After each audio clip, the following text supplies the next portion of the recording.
Hello friends, today we are going to do a little longer meditation, not 90 seconds, maybe 180 seconds if you can bear with me. We're going to be talking about anxiety.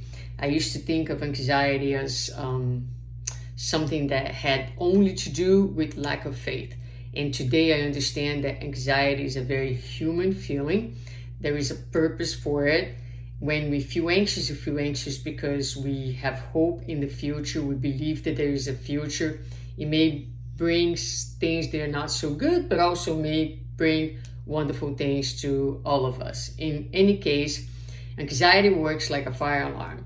So you wanted to hear when a fire alarm goes off, but you don't want to panic when you hear it. Basically, once you hear the fire alarm, you're curious.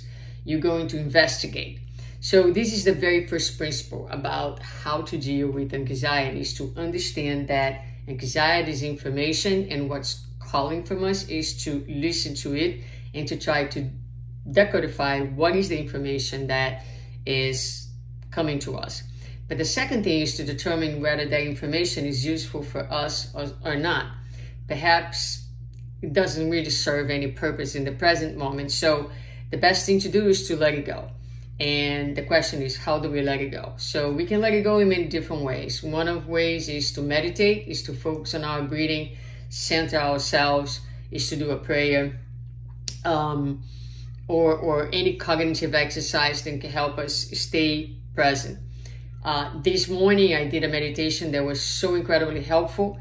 It was about feeling the earth with a barefoot, and imagining like being really grounded and attached to the earth, and feeling held by the earth, and feeling supported by the earth. And it was incredibly powerful for me because it stayed with me throughout my whole day.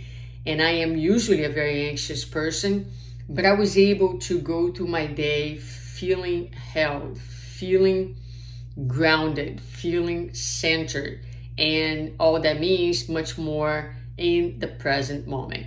But sometimes you may let it go and it comes back to you because in fact the information is useful information, and you want to give that information a meaning, you want to give that information a purpose, and add to that information a call for action. So something really simple: if you're not ready to do a presentation and you're very anxious, the call for action might be, let me spend an extra few minutes actually working on this presentation so I can be less anxious. So think about anxiety as waves that come and go.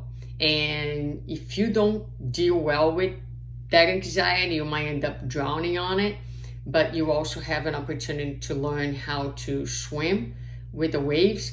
And ultimately, if you become really good at it, you're going to end up surfing the waves of anxiety and getting something really, really good out of it. So this is from my heart to yours, our reflection for today.